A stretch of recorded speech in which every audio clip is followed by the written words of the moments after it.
na Epístola de Paulo aos Romanos, capítulo 8. Essa noite eu falo a 3 tipos de pessoas. Vou pedir a atenção de todos. Uma palavra muito pertinente, uma palavra apropriada para o nosso tempo. Será uma palavra apropriada para esse ministério. E eu, meditando sobre essa mensagem, pensei: Senhor, quantos vão assimilar essa palavra no espírito, né? Quantos que vão compreendê-la no coração? E eu tive um sentimento de que sempre quando a gente fala para 3 tipos de pessoas. Há aqueles que não entenderão, né? Absolutamente. Aqueles que ouvindo não verão sentido, talvez até se perca no percurso da mensagem. Eu oro a Deus para que ninguém se perca no entendimento, na abordagem da ministração. Mas sempre há aqueles que, por razões diversas, razões pessoais, não entendem a verdade de Deus, a ministração da palavra. Quem diz isso não sou eu exatamente, mas o próprio Cristo, quando pregou, enquanto ele estava na terra, enquanto o semeador que lançava semente, é dito que para cada 4 tipos de pessoas a que ele dizia, 3 não entendia. Daí você tem uma noção. Para cada 4 pessoas, apenas uma entendia no coração, as demais não compreendiam. Então é possível que eu, falando a palavra do Senhor, haja aqueles que nada entenderão, que não compreenderão a razão da mensagem, não entenderão o espírito da mensagem. Mas também há um segundo grupo que diz respeito àqueles que vão pensar que estão entendendo, mas na verdade não estarão entendendo. Quando você pensa que entende, porque compreendeu os tópicos, compreendeu as frases, mas não compreende com o coração. Falta a experiência da palavra, falta o acolhimento da palavra, falta uma sede da palavra, falta um desejo ardente por uma mudança radical, uma mudança orgânica. Falta, na verdade, o desejo profundo de experimentar a palavra. Então, mesmo que entenda o superficial da palavra, não entende com o coração, e portanto, se entende sem entender, não entende. Mas há aqueles que compreenderão no coração, há aqueles que estão desejosos, né? Eu digo isso não somente por esta assembleia a quem eu falo diretamente, mas também há centenas de pessoas acompanhando neste momento essa ministração, e outras centenas e milhares que assistirão essa mensagem posteriormente. Então eu oro para que você, de um modo particular, especialmente você possa compreender com o seu coração. Aqueles que entendem e entenderem com o coração, o próprio Jesus disse que este é aquele em cujo coração a palavra, a semente da palavra produz a 30, a 60 e a 100 por 1. Ou seja, a palavra terá um resultado. A palavra de Deus, ela é poderosa para gerar em nós aquilo que ela é. Aquilo que eu sou não é tão importante assim. Eu digo no sentido da obra de Deus. Agora, aquilo que a palavra de Deus é, isso é muito importante, porque ela nos transforma, ela nos molda, ela nos constitui. E na medida que nós absorvemos a palavra, nós vamos nos tornando outro, nos tornando pessoas melhores. Semana passada eu não pude estar aqui com os irmãos, tive um problema. Eu fui ministrar na igreja de Goiânia. Lá eu tive um problema com o meu carro, eu só pude voltar para Brasília na segunda-feira. Cheguei em casa por volta de 8 horas da noite, resolvendo os problemas, né? Mas assim, mas eu não deixei de acompanhar a ministração do pastor Josué, que ministrou uma bela mensagem, salvo engano, que dizia: sede perfeitos como perfeito é o vosso Pai. Algo nesse sentido. E uma palavra maravilhosa me levou a semana inteira a pensar como eu poderia ministrar essa noite para os irmãos algo que pudesse complementar o que o nosso amado pastor falou, no sentido de nos levar a uma compreensão profunda da nossa experiência. Não que eu vá ministrar o mesmo tema, nem mesmo o mesmo assunto, mas é porque toda mensagem, ela é uma continuidade, né? Nós estamos sempre tocando em pontos que são fundamentais, que são cruciais, que determinam a nossa experiência.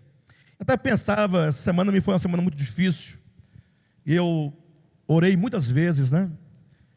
E perguntando ao Senhor, por que o Senhor me escolheu para falar a palavra, né? Lógico, todos nós temos que falar a palavra, mas alguns Deus separa por um propósito bem específico. Por que o Senhor escolhe este, aquele outro, para ministrar a igreja dele? Só pode ser muita graça e muita misericórdia, porque não tem outra resposta para tanto.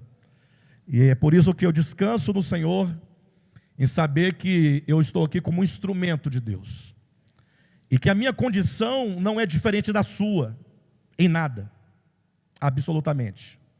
Que nenhum de vocês se sinta como que numa condição pior do que a de quem fala, ou pior do que a do outro. Todos nós somos carentes da graça de Deus. Todos nós temos necessidades, embora sejam necessidades diferentes, uns numa área, outros em outra área, mas a verdade é que todos nós precisamos profundamente do Senhor. E não somente essa frase, né, precisamos do Senhor, mas precisamos de compreensão. Por que nós nos reunimos para ministrar a palavra? Para obter compreensão. Compreensão não é meramente entender. Compreender é ter entendimento com. É quando o seu entendimento, a sua mente, ela está em conexão com Deus, em conexão com a verdade, em conexão com a palavra. Você então não está isolado do todo, mas você tem uma experiência comum com Deus e com os demais irmãos, com os demais homens e, sobretudo, consigo mesmo. Então, essa noite eu quero ministrar algo que está aqui em Romanos capítulo 8. Eu quero que você preste bastante atenção, porque nós falaremos coisas muito profundas e muito essenciais. Poderia dizer que disto que iremos falar depende a salvação da nossa alma, tá bom? Capítulo 8, versículo, vou ler do 17 em diante. Diz assim o texto: ora, se somos filhos, somos também herdeiros, herdeiros de Deus e co-herdeiros com Cristo. Se com Ele sofremos, também com Ele seremos glorificados. Só para frisar no coração dos irmãos, repita comigo: se com Ele sofremos, também com Ele seremos glorificados. Vamos continuar. Porque para mim tenho por certo que os sofrimentos do tempo presente não podem ser comparados com a glória a ser revelada em nós. A ardente expectativa da criação aguarda a revelação dos filhos de Deus.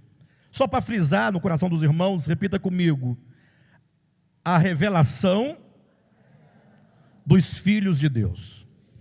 Continuando. Pois a criação está sujeita à vaidade, não voluntariamente, mas por causa daquele que a sujeitou, na esperança de que a própria criação será redimida do cativeiro da corrupção para a liberdade da glória dos filhos de Deus. Só para frisar no coração dos irmãos, repita comigo: para a liberdade da glória. Diga assim: para a liberdade da glória dos filhos de Deus. Continuando. Porque sabemos que toda a criação a um só tempo geme e suporta angústia até agora. E não somente ela, mas também nós que temos as primícias do Espírito, igualmente gememos em nosso íntimo, aguardando a adoção de filhos, a redenção do nosso corpo. Porque na esperança fomos salvos. Ora, esperança que se vê não é esperança, pois o que alguém vê como espera. Mas se esperamos o que não vemos, com paciência o aguardamos. Versículo 26. Também o Espírito, semelhantemente, nos assiste em nossa fraqueza, porque não sabemos orar como convém, mas o mesmo Espírito intercede por nós sobremaneira, com gemidos inexprimíveis. E aquele que sonda os corações sabe qual é a mente do Espírito, porque segundo a vontade de Deus é que ele intercede pelos santos. Sabemos que todas as coisas cooperam para o bem daqueles que amam a Deus, daqueles que são chamados segundo o seu propósito. Porquanto aos que de antemão conheceu, também os predestinou para serem conformes à imagem de seu Filho, a fim de que ele seja o primogênito entre muitos irmãos. E aos que predestinou, a esses também chamou, e aos que chamou, a esses também justificou, e aos que justificou, a esses também glorificou. Só para ratificar e selar no coração dos irmãos, repita comigo: aos que de antemão conheceu, também os predestinou, e aos que predestinou, a esses também chamou, e aos que chamou, a esses também justificou, e aos que justificou, a esses também glorificou. Diga amém. Belas palavras do apóstolo Paulo. Este é um capítulo de ouro, né? Talvez o coração da epístola aos Romanos. A epístola aos Romanos, queridos, é uma carta, embora tenha esse gênero de epístola, né? Mas o seu conteúdo é a apresentação do evangelho pleno de Deus, o pleno evangelho de Deus para a plena salvação dos homens. Podemos dizer que Paulo, ele toma todo o sentido e o entendimento do evangelho e nos apresenta de maneira clara, sobretudo de maneira aplicada. Ele aplica o evangelho na experiência prática e cotidiana dos filhos de Deus. Então Paulo está preocupado ao nos falar nesta carta, quando ele fala do evangelho. Capítulo 1, ele vai dizer que o evangelho é o poder de Deus para a salvação de todo aquele que crer. E então ele começa a fazer todo um panorama da história da humanidade, história essa que nos inclui. Ele começa demonstrando, o capítulo 1 e o capítulo 2, ele faz uma demonstração exaustiva da condição de toda a humanidade. Ele diz que a despeito de alguém ser judeu ou ser gentil, e para os irmãos terem uma ideia na complexidade, na profundidade do que ele quer dizer, não importa se você é gentil ou judeu, ele quer dizer, não importa se você é um crente ou um descrente, se você é um religioso ou um não religioso.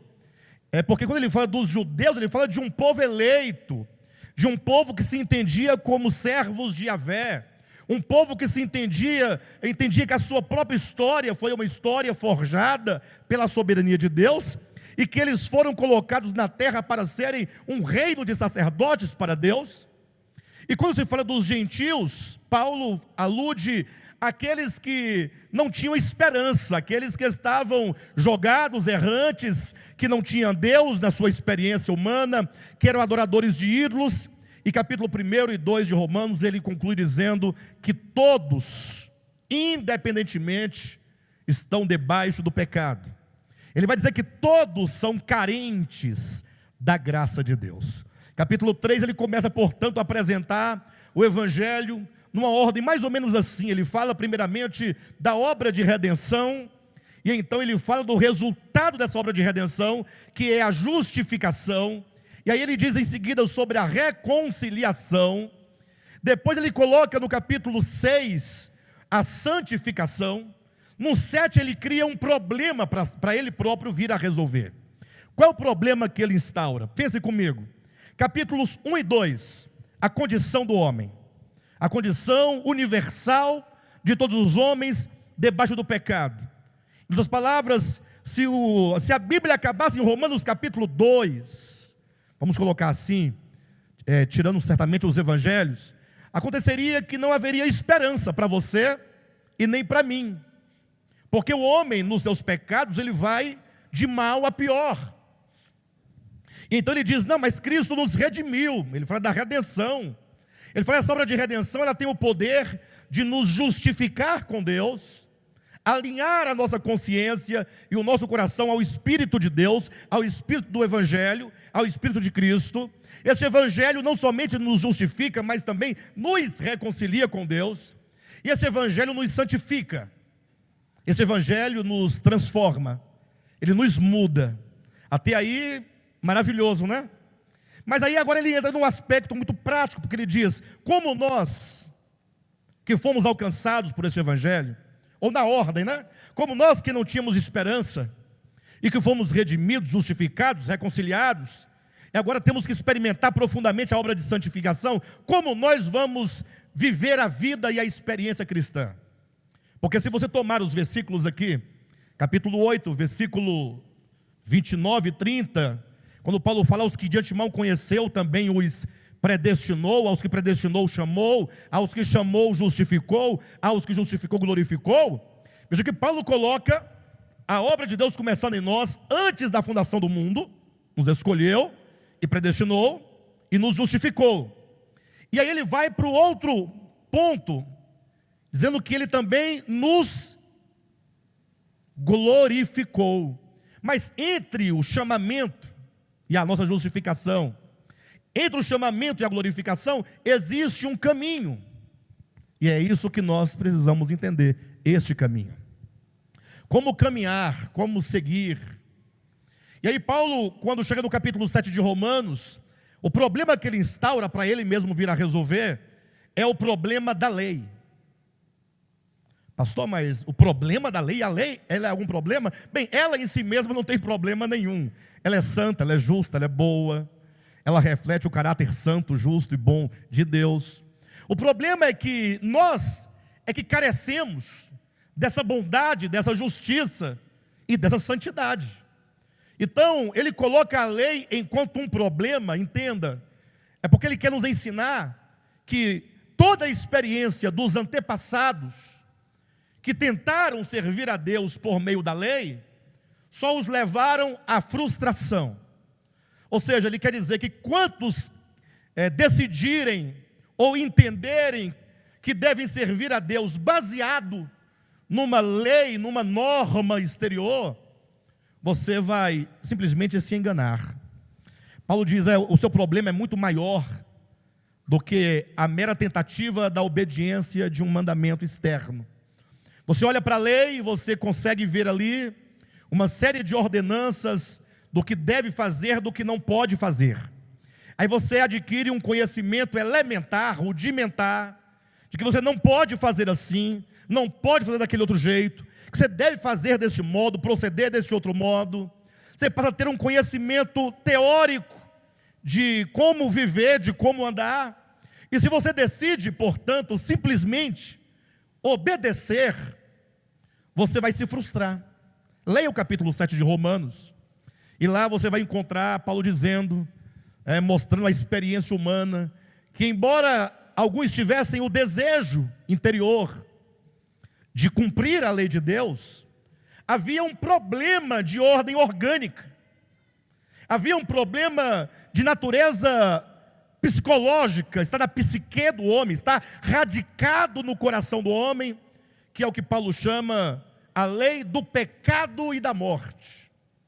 Ou seja, o homem, ele olha e fala assim: puxa, a lei é boa, maravilha, ela é santa, ela é justa, e eu quero ser santo, justo e bom, mas ao querer fazer o bem, encontro nos meus membros outra lei, que guerreando contra a lei do meu entendimento, me faz prisioneiro da lei que está nos meus membros, que é a lei do pecado e da morte. A ponto de o homem chegar no capítulo 7 de Romanos, versículo 24, com um grito desesperado: miserável homem que sou, quem me livrará do corpo dessa morte?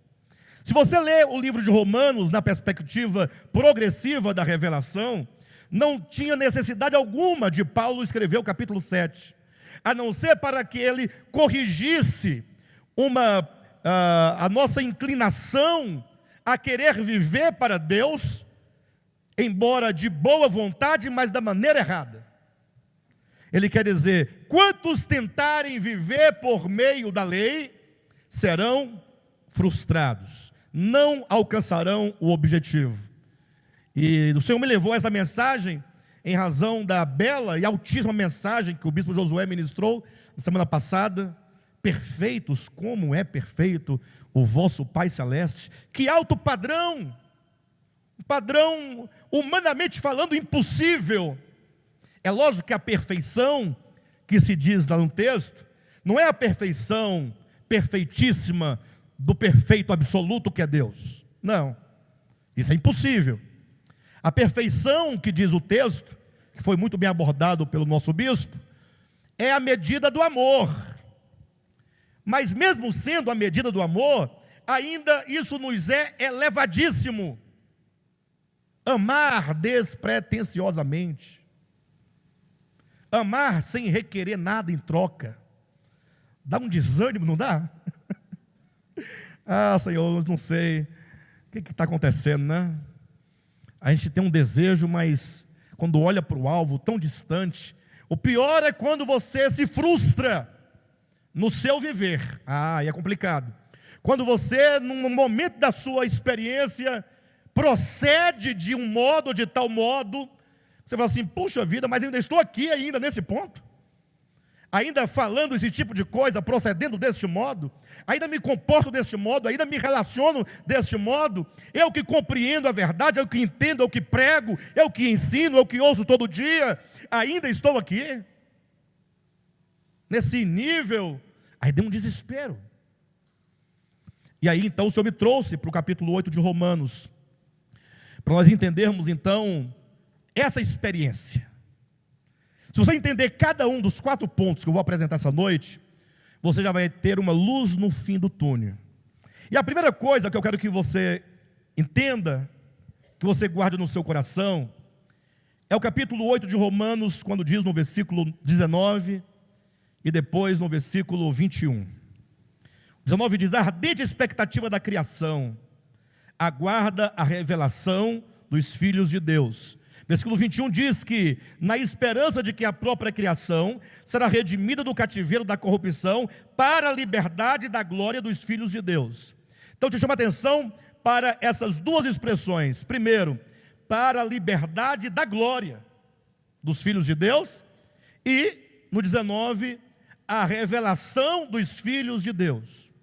Ora, quando a Bíblia diz, quando Paulo fala para a liberdade da glória dos filhos de Deus, entenda que ele não está dizendo para a liberdade dos filhos de Deus, mas é para a liberdade da glória. É a glória que precisa de liberdade e de ser liberta. Alguém pergunta: pastor, mas que glória é essa e por que ela precisa de ser liberta? E somente quando ela for liberta é que os filhos de Deus se manifestarão como tais. A glória é o próprio Logos, é a vida divina, é o Espírito que está dentro de você, que está dentro de mim. A glória é a presença imanente de Deus. E este é um ponto que a cristandade ao longo de 2000 anos mais ignorou. Porque está todo mundo querendo buscar a Deus, mas querendo buscar em algum lugar. Esse é o pensamento aristotélico que prevaleceu desde o 4º século da era cristã até os dias atuais. É um maniqueísmo, é a separação. Ou é luz ou é trevas. Não consegue ver que Deus está presente em toda a sua criação, e que a sua mais íntima essência, e que a minha mais íntima essência, o verdadeiro eu é o próprio Deus dentro de mim. Eu sou muito mais do que isso que vocês acham ou pensam que eu sou. E você não é mera carne, não é mera psique. Deus, quando criou o homem, ali formou o homem do pó da terra, o que ele fez? E somente no homem ele fez desse modo. Ele soprou nas narinas o fôlego de vida. Ele soprou o ruá de vida. Ele soprou o pneuma de vida. Ele soprou o espírito de vida. Está aí dentro de você. Não ignore isso. Não é sem razão, capítulo 8 de Romanos, depois do capítulo 7 vem o 8. O 7 ele diz: pela lei você não vai conseguir nunca. Saiba disso. Você nunca vai alcançar o padrão divino na tentativa de cumprir mandamentos, por melhor ou maiores que sejam tais mandamentos, por mais nobre que seja o mandamento. Você fala assim: irmão, nós temos que amar. É verdade ou é mentira? Temos que amar ou não temos que amar? Mas você não vai conseguir pela via da lei, pela via coercitiva, pela via da obrigação, pela via do dever. Porque você vai tentar amar, mas vai chegar um momento que você vai encontrar um problema. Você vai encontrar dentro de você uma lei que guerreia contra a lei do seu entendimento. Qual é a lei do seu entendimento? Eu quero amar o meu próximo, eu quero ser perfeito como perfeito é o Pai Celestial.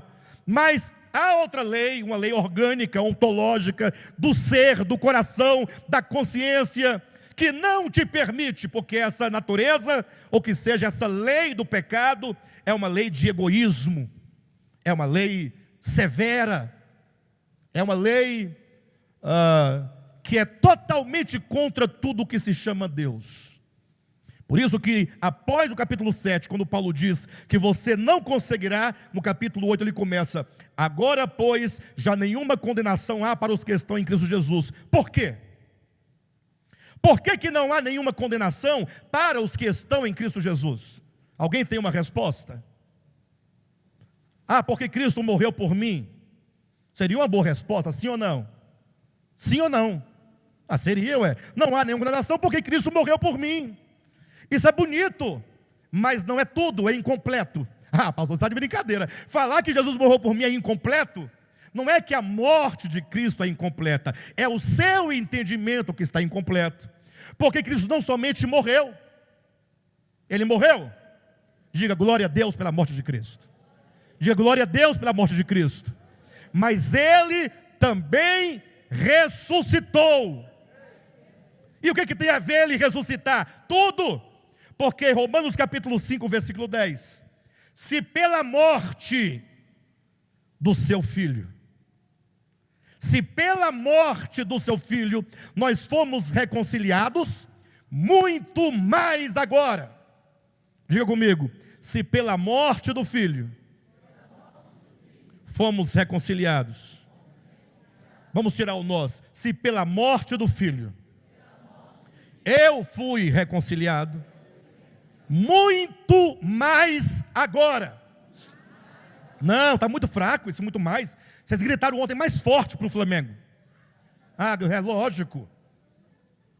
Você não, mas aqui só tem flamenguista aqui nessa igreja. Aqui quem não é flamenguista é vascaíno. Misericórdia. Vamos seguir adiante. Vamos lá? Se pela morte do seu Filho eu fui reconciliado com Deus, muito mais, agora serei salvo pela sua vida, pela sua vida. Pela morte sou reconciliado, pela vida eu sou salvo. Romanos 5,10. Está na sua Bíblia. Capítulo 8 diz: assim pois, já nenhuma condenação há para os que estão em Cristo Jesus. Por quê? Por quê? Porque a lei do Espírito de vida. Que lei é essa?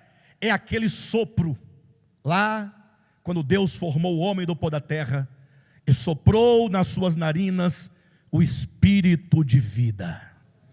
Pastor, não concordo, lá é uma coisa que é outra. É porque você pensa que existem vários Espíritos de Deus. Daqui a pouco serão vários Espíritos de deuses.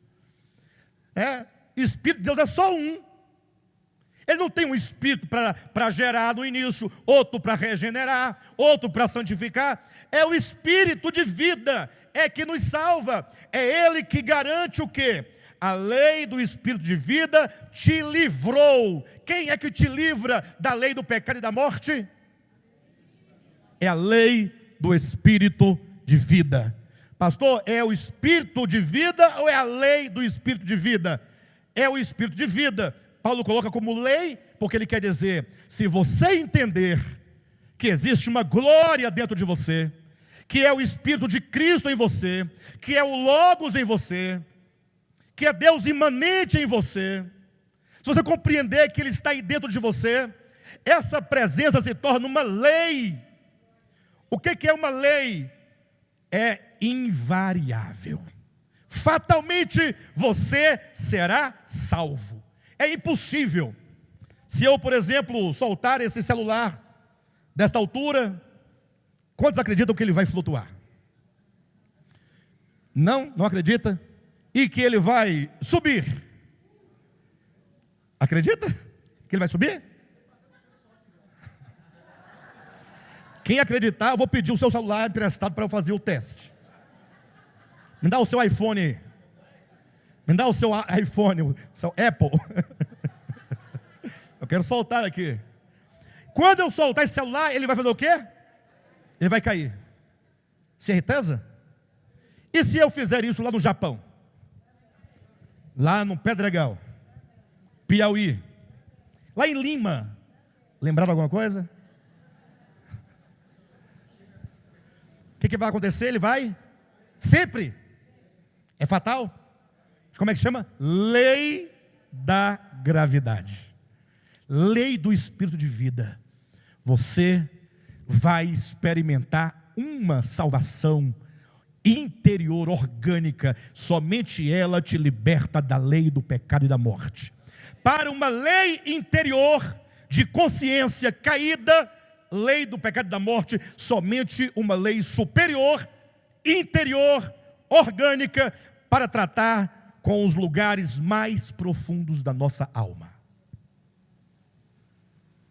Primeira coisa, essa glória de que Paulo fala, está aí dentro.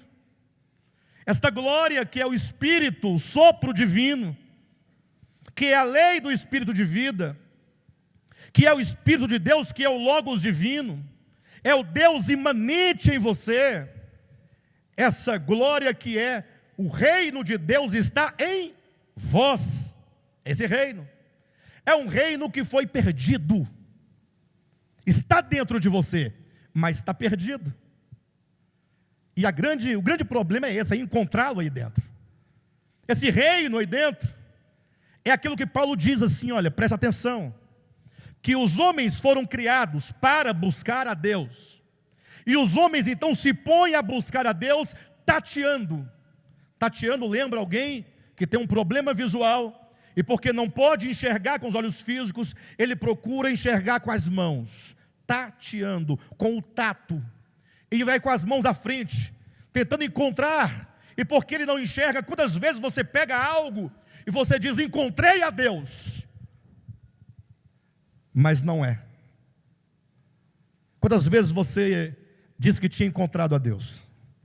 Há um jargão muito comum no meio cristão, no dia que eu encontrei o Senhor, eu me encontrei com Cristo no dia tal, do mês tal. Então você se encontrou mesmo com Ele? É a pergunta que eu faço. Mas não leve a mal não, é uma pergunta mais natural possível, para nós entendermos o que está acontecendo conosco. A pessoa vai ali tateando e Paulo diz, se bem que eu não sei se tateando se pode encontrar. Por quê? Olha a explicação de Paulo. Porque quem procura tateando pensa que ele está à frente. E Paulo diz, ele está mais perto do que você imagina. Porque nele você existe. Puxa vida, eu estou aqui, ó. Se eu me mover para cá, eu só posso me mover nele, ele está aqui. Ele me absorve completamente. É o que o salmista Davi diz, tu me cercas por detrás e por diante. Para onde eu fugirei do teu espírito? Nele vivemos, nele existimos, nele nos movemos, nós estamos totalmente absorvidos dele. Esse reino está aí dentro de você, não busque esse reino fora de você. Não levante suas mãos para o céu. Pastor, como é que é? Agora pronto, nem posso levantar, não levante. Quem diz é Paulo, capítulo 10 de Romanos. Não diga em teu coração, quem subirá aos céus para trazer do alto a Cristo? E também não diga quem descerá ao abismo para trazer dentre os mortos. Porque a palavra, o verbo, o Logos está dentro de ti, na tua boca e no teu coração. É aí que ele está. Essa é a glória. Glória não é você entrar numa abóboda azul safira. Nem sei se essa azul safira existe, mas eu imaginei, a gente fica imaginando um céu, os anjos de um lado batendo as asas, outros do outro lado batendo as asas, e no meio um tanto de anjo com 6 asas cada um. É tanta asa, tanta pena. E você de branco no meio, estou na glória. Não, essa glória é o próprio Deus dentro de você. Ele é a tua salvação, Ele é a tua cura, Ele é a nossa libertação. Agora veja, pastor, estranho, meio esquisito buscar dentro de você, meio nova era. Se a nova era viu primeiro que os crentes, eu não tenho nada a ver com isso. Eu estou só devolvendo o seu questionamento, não estou ratificando a nova era. Estou dizendo, se a nova era viu primeiro que os crentes, eu não tenho nada a ver com isso. O fato é que Deus habita dentro de nós, e que o homem foi criado para ser templo, habitação de Deus. Ponto final. Pastor, mas só é habitação quando Deus entra, quando Ele vem, quando eu me converto, quando eu me batizo, aí Ele vem e entra. Para onde é? De onde é que Ele vem? De onde é que Ele vem? Como é que Deus pode vir ou ir para algum lugar, se Ele é inamovível? Ele não se move, porque não existe espaço que não esteja dentro dEle, porque tudo que existe, existe nele. Tempo, espaço, criaturas, lugares, porque Ele transcende a tudo. Como é que Ele pode sair de um lugar para outro, se tudo está nele, e se Ele é tudo transcende? Então Ele está aí. Essa glória dentro de nós é o próprio Deus. Temos que entender isso. Ele é que vai resolver todos os nossos problemas. Eu não prego que você é Deus, que você tem que se encontrar consigo mesmo. Na verdade, o que Paulo mais fala, que não existe, não pode haver, e nem precisava ele dizer, porque isso seria ilógico, você pensar em ego salvação. Como é que o meu ego pode me salvar? Não tem como o meu ego salvar a si mesmo, ele precisa de salvação. Quem me livrará do corpo dessa morte? Então, quando eu digo que Deus habita em nós, que Ele está dentro de nós, que Ele é um tesouro escondido dentro de nós, eu me refiro a Deus, não a você. É Deus, é o eterno, o Logos. E essa glória é um tesouro escondido. Está dentro de você, mas está perdido, está escondido. É a parábola que diz que um homem encontrou no campo um tesouro. Ele encontrou o tesouro. Ele encontrou essa glória dentro de si. Ele entendeu essa glória. Pastor, mas Deus não vem habitar quando a gente se converte? Não. Mas não diz que Ele passa a fazer morada em nós? Entenda que as palavras habitação e morada implica não necessariamente presença. Você pode estar presente, mas não habitar, não morar, porque habitação e morada implica relacionamento e comunhão. Então esse Deus que habita dentro de nós, Ele anseia habitar em nós. Que Ele está dentro de você, dentro do elefante, dentro da cegonha, dentro do gato, dentro do cavalo e fora deles também, na pedra, no riacho, nas árvores. Onde é que Ele não está? Agora, estando em nós, Ele quer ser conhecido. Quando Jesus fala, eis que eu estou à porta e bato, Ele está dizendo, eu quero que você ouça a minha voz, que você abra a porta para que eu possa me relacionar. Somente quando Ele passa a se relacionar e termos nós comunhão com Ele, pode-se falar habitação, pode-se falar morada. Antes disso, Ele está, mas não habita. Ele está, mas não mora. É a presença imanente dEle, porque nós o ignoramos continuamente. Então o primeiro ponto que eu queria chamar a atenção dos irmãos é essa glória que está, que é o Logos, que é a vida, que é o Espírito de vida, que é o sopro de vida, que é o Deus imanente, que é o reino de Deus dentro de nós, que é a glória, né? Esse tesouro tem que ser encontrado. Como eu vou encontrá-lo? Você vai saber agora. Ou melhor, por que eu não o encontrei? Ou será que eu já o encontrei? Somente quando esse tesouro, esta glória, for encontrado, é que então ela poderá, como diz o versículo 21 do capítulo 8 de Romanos, ela poderá ser liberta. Olha na sua Bíblia, ela está aprisionada, não está? Sim ou não? Está na sua Bíblia? Capítulo 8, versículo 21 diz: na esperança de que a própria criação será o quê? Redimida do cativeiro da corrupção, para o quê? Para a liberdade de quem? Da glória, não é? Dos filhos de Deus. Então a glória dos filhos de Deus está aí presa. Quando essa glória for liberta, quando ela obter a liberdade, versículo 19, haverá o quê? A revelação dos filhos de Deus. Ou seja, eu olho para vocês, vocês falam que são filhos de Deus, mas eu resisto a acreditar. Mas eu sei que são. Quando vocês olham para mim, mas esse aí é o filho de Deus? Não, agora é fácil vocês verem aqui um filho de Deus. Você tem que me ver em outra situação, em outro contexto. Na minha casa, quem sabe, com os amigos, num lugar, na rua, no trânsito. Você fala assim: então é você que é o filho de Deus. Eu falo: eu sou o filho de Deus. Não é porque eu quero, eu sou bom, não. É porque Ele me criou filho. Ele soprou em mim o espírito de vida, portanto sou. Ele quis assim.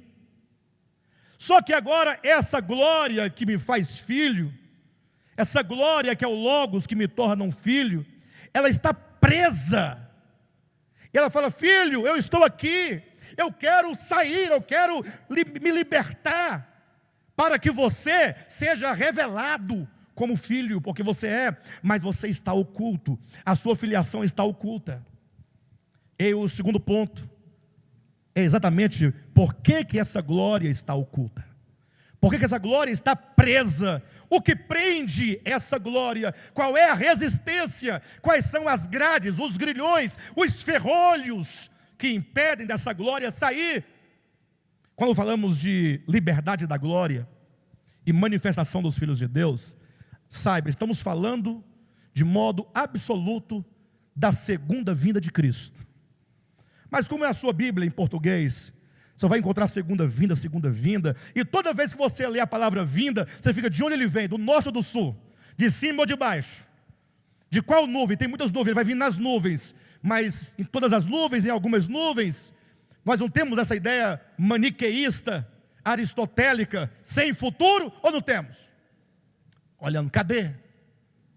Quando falamos de segunda vinda, o melhor seria se colocasse na sua Bíblia a palavra grega, que pelo menos você teria a curiosidade de saber o significado da palavra. Segunda vinda é o mesmo que parousia. Parousia significa presença. Diferente de vinda para presença, não tem diferença ou não tem? Vinda é vir de algum lugar para algum lugar. Presença está aí. Mas então ele não vem? Vem! Vem no sentido da sua Bíblia, mas não vem vindo. Ele vem manifestando-se, porque Ele vai se manifestar. Ele está presente, mas está oculto, trancafiado. Ele está desesperado para sair daí, para viver por teu intermédio, falar por teu intermédio, tocar por teu intermédio, andar pelos seus passos. Ele quer viver por nós, se manifestar em todos os seus filhos. Quando Ele se manifestar, nós seremos manifestados com Ele. Pastor, Jesus vai vir? É lógico, se tem uma coisa certa, é a vinda de Jesus. Fique tranquilo. Eu não estou desdizendo a vinda.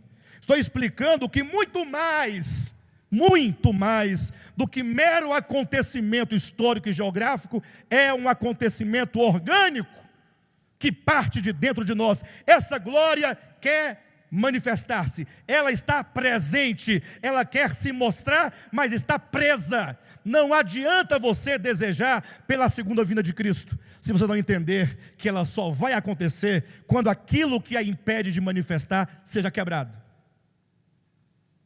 Pastor, o que está trancafiando essa glória dentro de nós, esse Cristo dentro de nós? O que impede a parousia do Senhor? Talvez agora nós vamos entender melhor quando Pedro diz que nós devemos não somente aguardar a vinda do Senhor, mas devemos apressá-la. Como é que eu apresso a vinda de Cristo? Alguém já disse, sai por aí pregando o Evangelho. Aí está lá o indivíduo na rua, com folhetim, Jesus te ama, e você está acelerando a vinda de Cristo assim? Ai, pelo amor de Deus, gente, nós já passamos dessa idade. Nós estamos bem adultos já.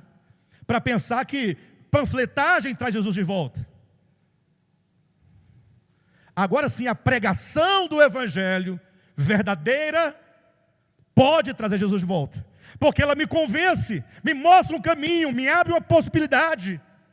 Ajuda o outro a entender. E quando os homens começarem a entender e começarem a buscar essa glória dentro de si, e entender que existe um grande problema dentro de mim, uma casca que está impedindo essa glória de se manifestar, aí sim nós podemos apressar a segunda vinda.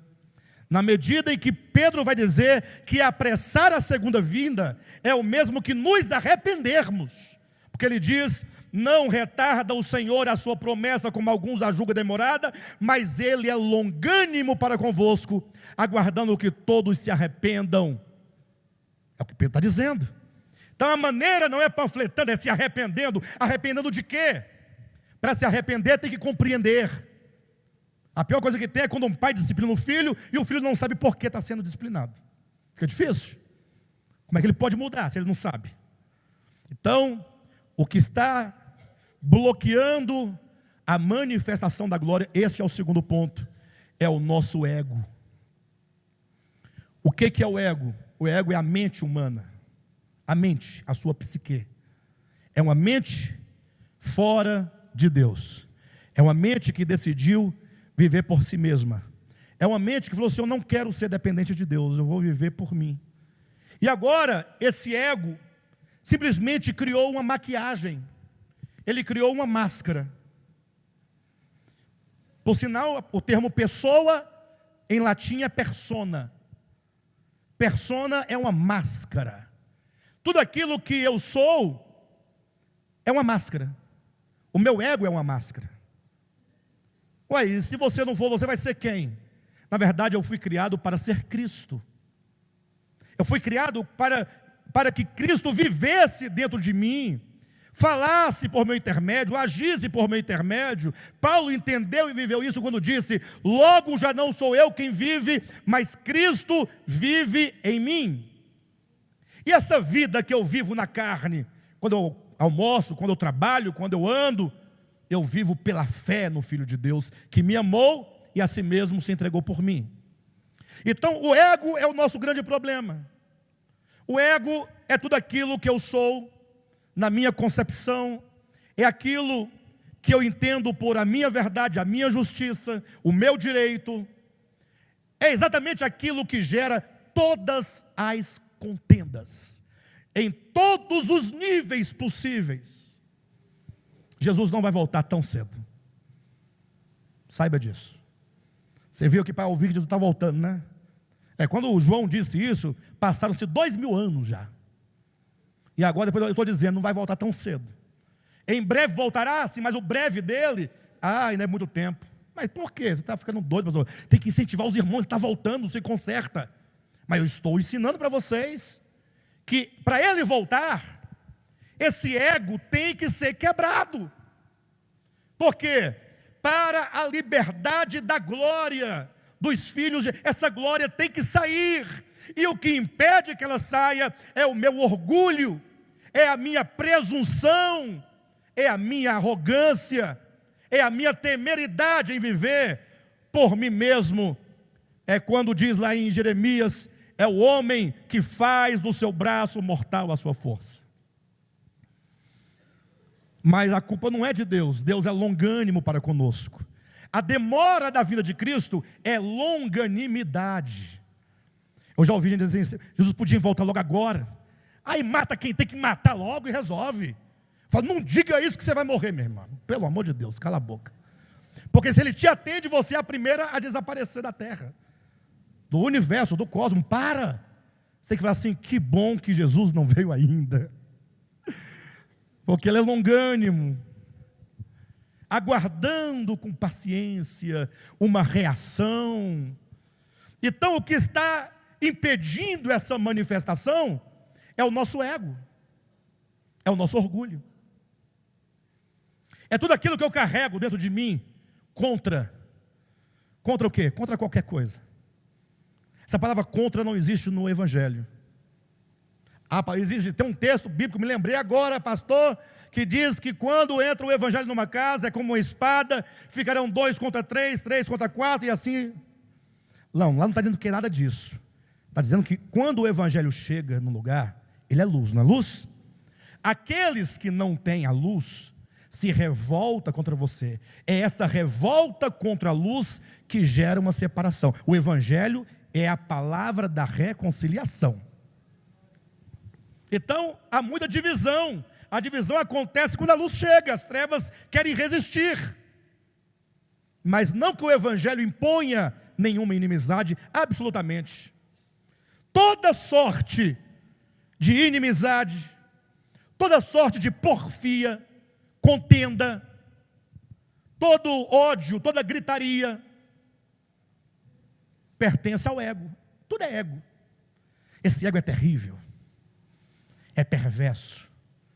Esse ego é como uma casca dura de uma semente, como que ameaçasse a vida interior, dizendo: você não vai sair daqui de dentro. Aí Jesus diz assim: olha, para vocês entenderem a questão do ego, na minha opinião, Jesus é demais. Ele é 10, ele é 100, ele é 1000, ele é 1 bilhão. Ele não é gente, não. Se fosse gente, não prestaria, né? Mas, numa boa, Jesus, ele pode fazer o que ele quiser, está tudo certo. Se eu fosse Jesus, eu chegaria aqui e fazia prodígio, milagre, eu convenceria pela força, pelo poder, por qualquer coisa, eu seria capaz. Jesus acabara de ressuscitar Lázaro, o maior milagre de Jesus, João capítulo 11. De acordo com os acontecimentos do Evangelho, a ressurreição de Lázaro foi o pico, foi o zênite do ministério e da obra pública de Cristo. Porque ele fez de tudo coisas grandes. Agora, ressuscitar um morto 4 dias, sepultado, já fedendo, os gusanos comendo, tem que ser grande, não tem? Rapaz, ele ressuscitou Lázaro, a fama dele, diz a Escritura, correu por toda parte, chegou à Grécia, e os gregos falaram: opa, que homem é esse? A Bíblia diz que alguns gregos falaram: não, eu quero conhecer esse homem. Os gregos buscam sempre o homem perfeito, a paideia, o homem excelente. Assim, deve ser ele, o modelo. Capítulo 12 de João está lá, os gregos chegaram numa casa cheia de gente. Jesus está por aí, aquele que ressuscitou Lázaro. Está lá dentro da casa, está ele, está Lázaro, está todo mundo lá dentro. Você pode chamá-lo, por gentileza. Diz que tem uns gregos aqui querendo vê-lo. Aí Jesus chega lá fora, ele olha. O que os gregos pensavam? Agora ele vai fazer uma demonstração. Vai ou não vai? Você não faria, não? Não. Mas você não faria. É a hora, os gregos, poxa. É o momento de mostrar que eu sou.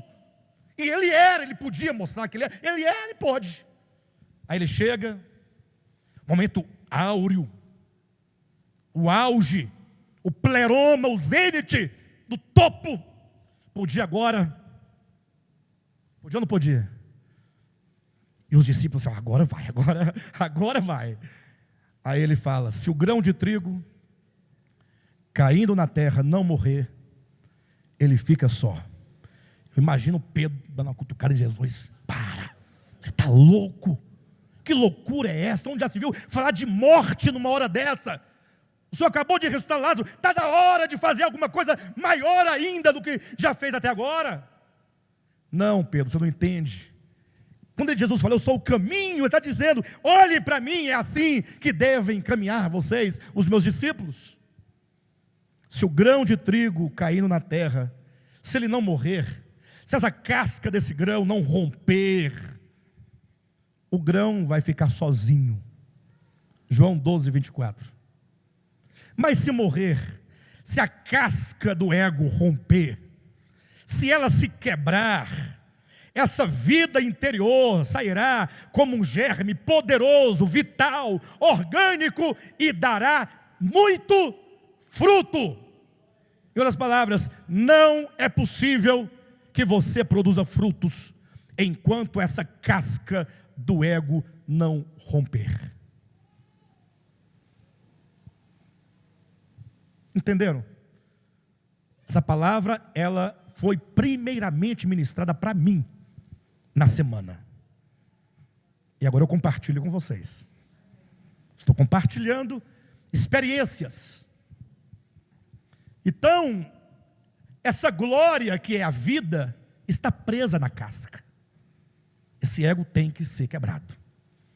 Como a mulher que entrou numa casa onde Cristo estava e ela trazia um perfume, um nardo puro. E esse nardo puro estava dentro de um frasco de alabastro, uma pedra duríssima. Era um perfume caro, era um perfume raro. E não tinha outro modo de abrir esse frasco, senão quebrando-o. O perfume não sairá se não for quebrado, se o frasco não for quebrado. Não tem como. Bem, para que ninguém saia daqui muito triste, muito angustiado, o terceiro ponto é que Deus tem um plano. Capítulo 8, versículo 28. Esse é o terceiro ponto. O primeiro é a glória que está dentro. O segundo é a casca que não deixa a glória sair, que é o ego. O terceiro é que Deus tem um plano. Diga amém. Sabemos que todas as coisas cooperam para o bem daqueles que amam a Deus, daqueles que são chamados segundo o seu propósito. Então Deus tem um quê? Você foi chamado segundo o propósito dele. E ele sabia que a sua casca é grossa.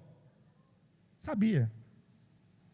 Se tem uma coisa que me deixa mais tranquilo um pouco, é saber que eu posso até decepcionar vocês, mas nunca poderei decepcionar a Cristo, porque Ele sabe. E foi Ele que escolheu sabendo. Eu nem existia e Ele mesmo assim quis. Problema dele. E Ele fala, é meu mesmo, porque o plano é meu e a obra é minha.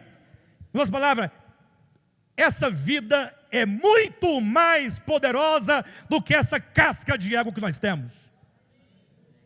Ela vai sair, a vida vai sair, a glória vai se manifestar. Não tenha dúvida. Por quê? Porque ele tem um propósito daqui, ó. Sabemos que todas as coisas cooperam para o bem daqueles que amam a Deus, daqueles que são chamados segundo o seu propósito. E como o tempo não me permite abordar melhor o texto, só olha para a sua Bíblia e veja que no versículo 29 diz, aos que de antemão conheceu também os predestinou, e no final do 30 diz também glorificou. Ou seja, ele conheceu, o texto original quer dizer, ele amou a você eletivamente, porque ele te amou, ele te predestinou, porque te amou, predestinou, te chamou, porque amou, predestinou, te chamou, justificou, e por fim ele também glorificou. Nem desglorificará, para você saber que a obra é dele. Você no plano divino já está glorificado, mas no plano terrestre a casca ainda está muito dura. Mas é como que ele dissesse, filho, eu vou quebrar essa casca, eu vou quebrar o teu espinhaço, eu vou quebrar a tua coluna.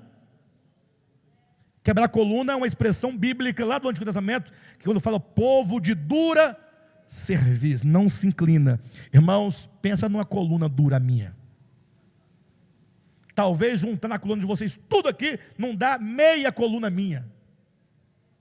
A minha coluna, a minha cerviz é duríssima. Verdade. Sem exagero.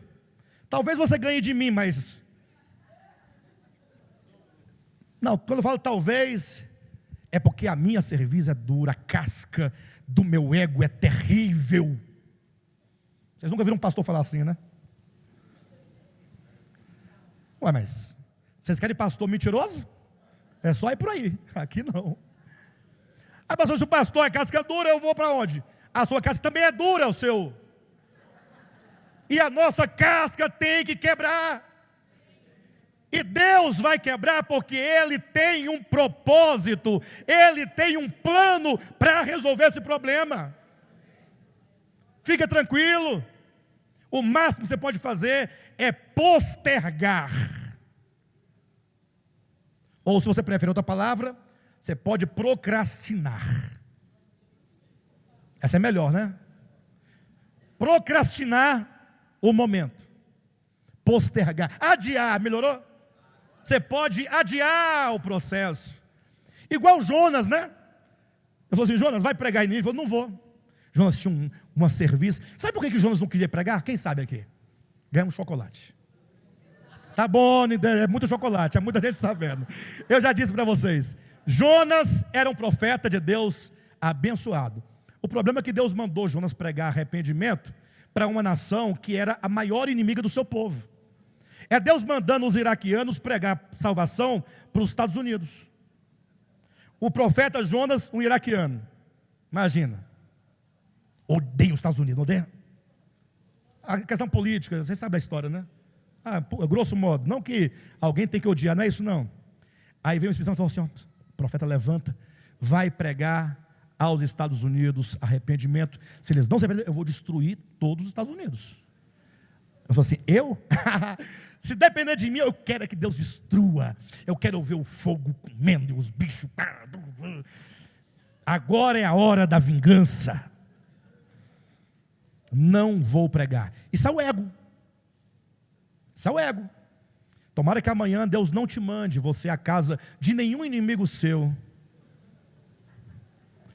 Porque se Ele te mandar, você não vai. Ou vai? Bem, o fato é que Deus tem um plano. Esse é o terceiro ponto. Que plano é esse, pastor? É o quarto ponto. Deus falou, olha, todas as coisas, repita comigo, todas as coisas, não, melhor, vamos corrigir o texto, eu acho que ele está errado. Algumas coisas, repita, em nome de Jesus, algumas coisas, em nome de Jesus, repita, não vão repetir? É isso aí, é isso aí. Se o povo fosse assim, ninguém estava sendo enganado por aí fora. Pastor só engana quando o membro aceita. Mas eu não estou enganando vocês. Estou provando a sapiência de vocês. Sapiência foi o sapo, né? A sapiência de vocês. Estou provando o coração de vocês. Mas o texto diz, sabemos que todas as coisas. Eu quero que você fale para o seu irmão, todas as coisas. Vera, sabe aquela situação? Sabe? Todas as coisas estão aí dentro. Alain, sabe aquela situação? Está aqui dentro. Cádmio, tá ligado? Sabe aquela pessoa, irmão daí? Aquela pessoa? O ódio. Sabe? Sabe aquela esposa? Misericórdia, meu Pai do céu. Sangue de Jesus tem poder. Deus fala com a gente cada coisa.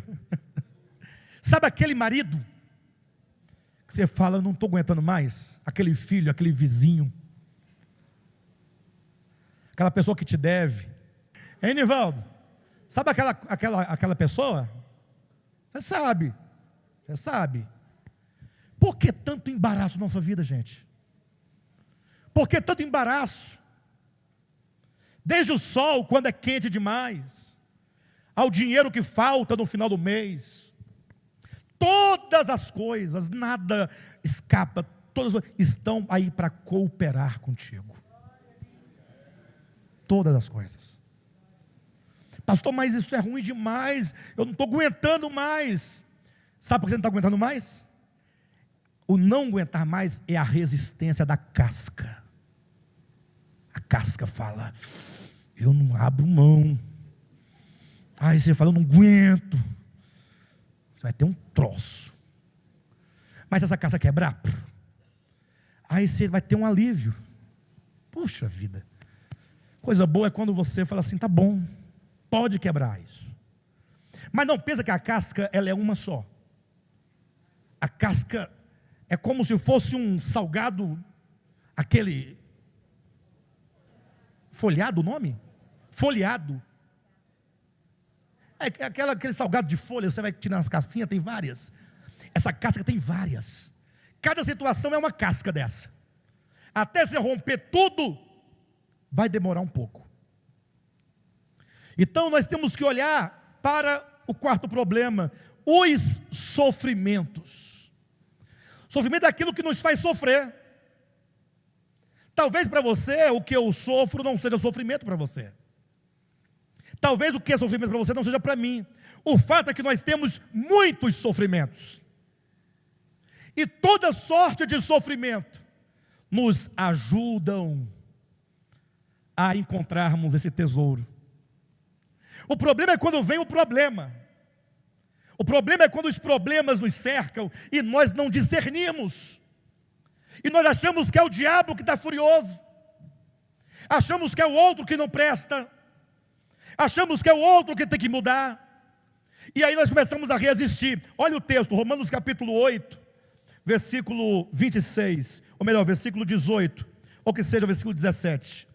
Ora, se somos filhos, somos também herdeiros, herdeiros de Deus e co-herdeiros com Cristo. Diga comigo, se com Ele sofremos, também com Ele seremos glorificados.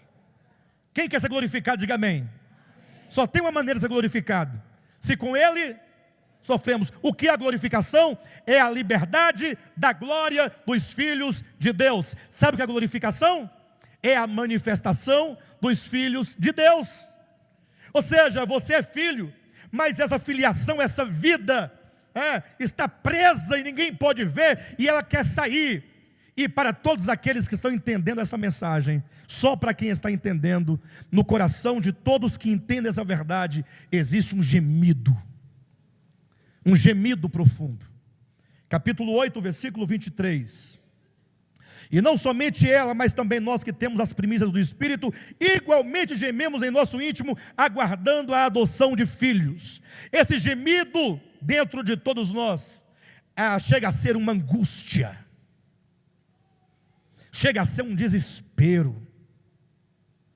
É uma vontade que sabe que está distante, mas que não desiste.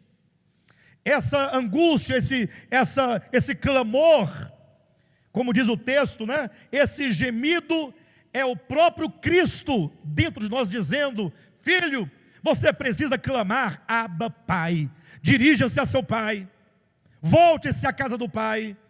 Cristo está gemendo. Eu digo para aqueles que estão entendendo, porque para quem não está entendendo, ele vai falar assim: aqui não tem gemido nenhum.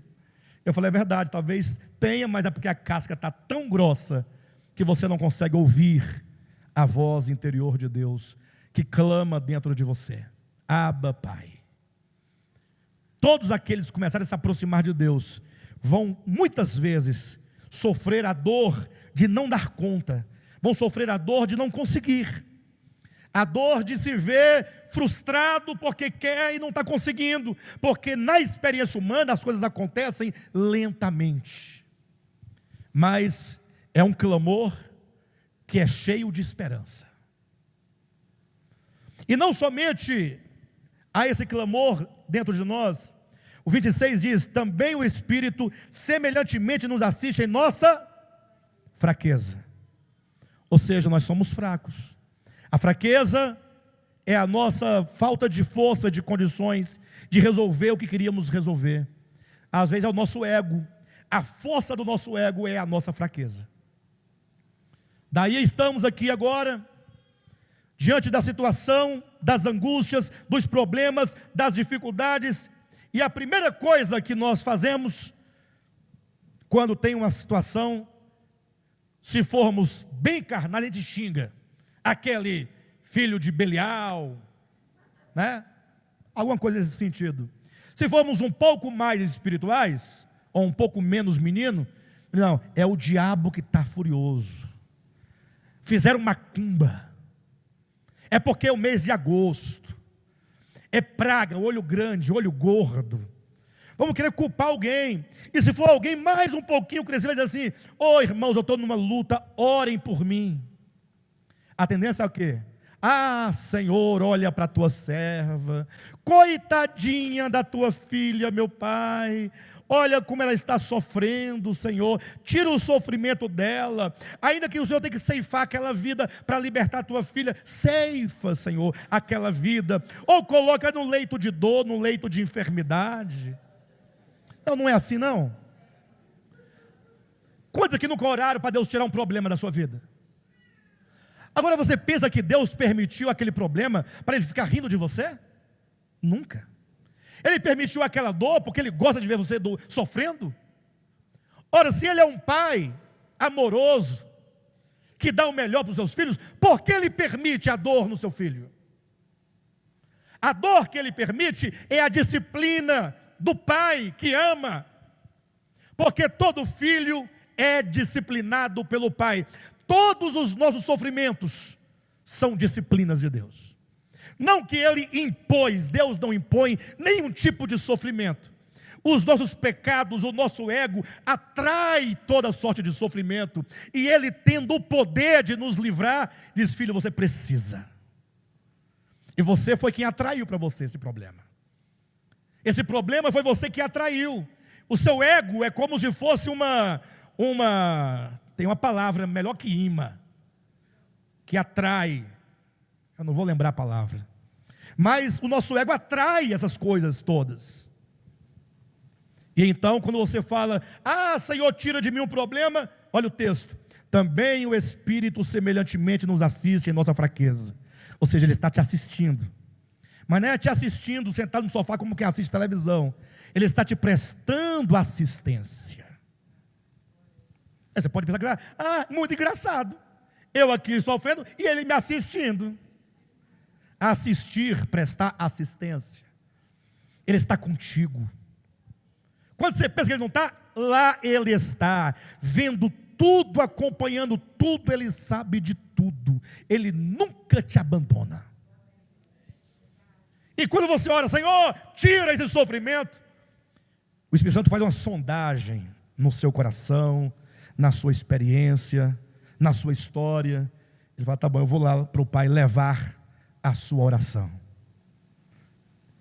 Olha o que acontece: o Espírito semelhantemente nos assiste a nossa fraqueza, porque não sabemos orar como convém. Nós oramos errado. Oramos para Deus tirar o problema, oramos para Deus nos livrar da situação, mas o mesmo Espírito intercede por nós sobremaneira, com gemidos inexprimíveis. E aquele que sonda os corações sabe qual é a mente do Espírito, porque segundo a vontade de Deus é que Ele intercede pelos santos. Quando você fala: Senhor, me livra da situação, o Espírito Santo fala assim: filho, você precisa da situação. O problema é que você tem que ter o discernimento. Não peça para Deus te livrar do problema. Peça: Senhor, onde é que esse problema trabalha na minha vida? Onde é que esse problema afeta a minha vida? Onde é o problema? O que está acontecendo aqui dentro de mim, que eu preciso dessa estufa que me aquece, que quer me amadurecer à força? E aí o Espírito Santo vai te ensinar. Quando eu falo isso, é verdade, Ele ensina. Só que Ele não ensina com você, fala assim: ó, vou te dar uma aula agora, o que você precisa. Porque quantas mensagens já foi dito aqui desse púlpito, daquilo que nós precisamos, você saiu e nem ouviu. Teoria não muda ninguém. Se teoria mudasse, nós éramos outros. Aqui tem teoria todo dia. Isso aqui pode ser apenas uma teoria. Quando é que não é teoria? Quando o Espírito Santo diz: olha, eu vou mostrar para você onde é que está pegando aí na sua vida. Onde é no ego, qual é o aspecto? Ele te coloca dentro de uma situação real e concreta. Mas se você, na situação, se endurecer, você não aprende, você não é transformado.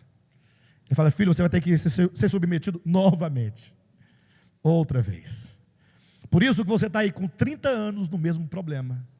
O problema pode resolver rápido, desde que você compreenda onde é que afeta a sua vida. Qual é o aspecto? É dureza de coração? É maldade? É inveja? Falta de perdão? O que é? Aprenda a ceder. Nós precisamos compreender esse processo. O sofrimento é o quarto ponto. O sofrimento é um meio de Deus, é um mecanismo de Deus. Esse sofrimento, ele vai estar sempre conosco, até o dia em que a vida dentro de nós se manifestar. Amém? Enquanto não se manifestar, os sofrimentos estarão aí. Vai acabar um, virá outro.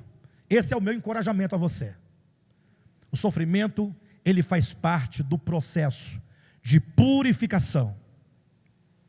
A palavra castigo, ela é muito mal compreendida, porque pensam em alguém chicoteando o outro, né? A palavra castigo é o sofrimento que nos torna castos. Castigo vem de casto. É o processo que vai trabalhando em nós para quebrar tudo que está impedindo, até que nós sejamos quebrados e essa vida flua. E eu encerro essa mensagem lendo com vocês Colossenses capítulo 3, versículos 1 a 4. Só leitura mesmo, tá? Portanto, se fostes ressuscitado juntamente com Cristo, buscai as coisas lá do alto, onde Cristo vive, assentado à direita de Deus. Pensai nas coisas lá do alto, não nas que são aqui da terra, porque morreste, e a vossa vida está oculta, juntamente com Cristo em Deus. Diga comigo, a vossa vida está oculta, juntamente com Cristo em Deus. Agora veja, quando Cristo, que é a nossa vida, se manifestar, então vós também sereis manifestados com Ele em glória. Quando é que nós seremos manifestados com Ele em glória? Quando Cristo se manifestar. Quando é que os filhos de Deus serão revelados e manifestados? Quando Ele se manifestar em nós ou lá na nuvem? Como é que diz o texto? Quando Cristo, que é a nossa vida, quando Cristo, que é a nossa vida, se manifestar, então vós também sereis manifestados com Ele em glória. Será um grande dia. Amém?